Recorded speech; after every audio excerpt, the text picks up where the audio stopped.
जिन्हें करोड़ों अवाम मरकज़ उम्मीद समझते हैं, इनका अपना मरकज़ उम्मीद कोई और कहीं और मौजूद होता है। कैसे इक़्तिदार के ऐवानों में बैठे हुक्मरान और अहम शख्सियात किसी करिश्मे और गैबी इमदाद के मुंतज़िर होते हैं और अपनी मुरादों के साथ आस्थानों और दरगाहों पर हाज़िरियाँ देने पर मजबूर होते हैं। आज की वीडियो में हम मोहतरमा बेनज़ीर को डिस्कस करेंगे और जानेंगे कि वो किन बुज़ुर्ग हस्तियों और रूहानी शख्सियात की अकीदतमंद थीं। इन काबिल ज़िक्र अहम रूहानी शख्सियात में नंबर 1 पर हैं दीवाने बाबा उर्फ छड़ी बाबा धुनका शरीफ ऑफ मानसेरा। इन पीर साहब के बारे में मशहूर था कि जिसे वो ग़ज़बनाक होकर छड़ी मारते थे या उसके ऊपर छड़ी फेरते थे तो उसकी मुराद जल्दी पूरी हो जाती थी। मोहतरमा जब इनके आस्थाने पर गईं तो बाकी अकीदतमंदों की तरह ज़मीन पर बैठ गईं। दीवाना बाबा उर्फ छड़ी बाबा ने उनसे फरमाइश की थी हेलीकॉप्टर में झूला लेने की, जो कि मोहतरमा ने फ़ौरन ही पूरी कर दी और तरजीहन बुनियादों पर इस गांव तक पक्की सड़क तामीर करवाई, बिजली की फराहमी भी मुमकिन बनाई। अब मुराद पूरी हुई या नहीं, ये अल्लाह ही बेहतर जानता है। यहाँ मैं एक बात बताती चलूँ, मेरी नेक्स्ट वीडियो शरीफ बरादरान पर होगी। तो चलिए दोबारा से बात को वहीं से शुरू करते हैं, यहाँ से मुनक़ता हुई थी। नंबर 2 पर हैं पीर हुसैन शाह। इनके पास जब मोहतरमा गई तो इन्होंने कहा कि मेरे घुटने में तकलीफ़ है जिसकी वजह से मैं उठ नहीं सकता। मोहतरमा इतना सादा दिल थी कि इनके पास ज़मीन पर ही बैठ गईं, अपने रुतबे का ख्याल तक न किया। याद रहे कि ये तस्वीर उन दिनों बहुत मशहूर हुई थी और इस पर काफ़ी तनकीद भी की गई थी। नंबर 3 पर हैं फ़कीर नसीर नारिजो, जो कि सिंध से ताल्लुक़ रखते थे।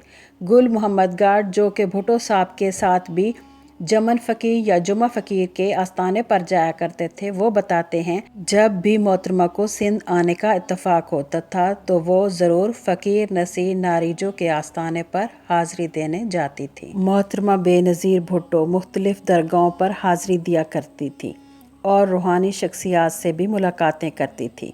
हाँ, मगर वो दूसरे सियासतदानों और अहम शख्सियात की तरह उनसे दम और तावीज़ तलब नहीं करती थी, बल्कि पढ़ने के लिए वज़ाइफ लिया करती थी।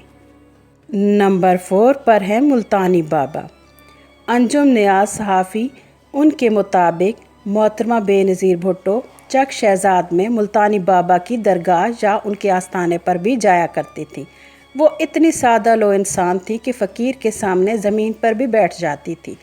इस वक्त वो एक मासूम सी सादा सी औरत नज़र आती थी, ना हुक्मरान, ना जागीरदार, ना ही कोई आला तालीम याफ्ता। फ़कत वो एक सवाली होती थी जो अपनी मुराद के लिए दर दर भटक रही होती थी। Number 5 most dangerous and mysterious शख्सियत, ये थे बंगाली बाबा। याद रहे, ये वो वाले बंगाली बाबा नहीं हैं कि महबूब आपके कदमों में, बल्कि ये बिल्कुल ही डिफरेंट शख्सियत के हामिल एक रूहानी बुज़ुर्ग थे। इंडियन सहाफ़ी KRN स्वामी ने अखबार द ट्रिब्यून में एक फ़ीचर में लिखा था कि 1980 में भुट्टो साहब की फांसी के बाद मोहतरमा बांग्लादेश तशरीफ़ लाई थी और उनका दावा है कि मोहतरमा ने एक रूहानी शख्सियत से मुलाकात की थी और उनसे बस एक ही सवाल पूछा था कि मेरे वालिद के कातिल कब अपने अंजाम को पहुँचेंगे। इस बुज़ुर्ग ने मुख्तसर जवाब दिया, जब आम हवा में उड़ेंगे। सहाफ़ी के मुताबिक ये जवाब ना हमें समझ आया और ना ही मोहतरमा को। इस बुज़ुर्ग ने आगे वजाहत नहीं की क्योंकि वो बहुत ही कमगो इंसान थे। KN स्वामी के मुताबिक वक्त ने हमें इस लाइन का मतलब समझा दिया था। इन बुज़ुर्ग का नाम मुजीबुर रहमान चिश्ती था और बेनज़ीर भुट्टो 1988 के इंतखाबात में कामयाबी के बाद एज़ अ प्राइम मिनिस्टर 1989 को बांग्लादेश का दौरा करती हैं। उनके साथ सहाफ़ियों का एक वफ़द भी मौजूद था जिसमें हाफिज़ ताहिर खलील भी शामिल थे। ताहिर खलील साहब के मुताबिक मोहतरमा बेनज़ीर भुट्टो ने फिर उसी पीर से मुलाकात की ख्वाहिश का इजहार किया और ये मुलाकात हुई। तफसीलात कहीं पे मौजूद नहीं। हाँ, मगर इस मुलाकात से पहले उड़ते हुए आमों का तज़किरा वहाँ ज़ुबान ज़द्दे आम था। بنگلہ دیش کے مقامی اخبار ودیاکار کے مطابق یہ پیر صاحب ماضی اور مستقبل کے حالات بتاتے تھے۔ اس اخبار کا دعویٰ تھا کہ علاقے کے لوگ ان پیر صاحب سے ہمیشہ خوفزدہ رہتے تھے اور اس پیر کے بارے میں بات کرنے سے گریز کرتے تھے۔ مقامی سطح پر اس شخص کی شہرت کچھ اچھی نہیں تھی۔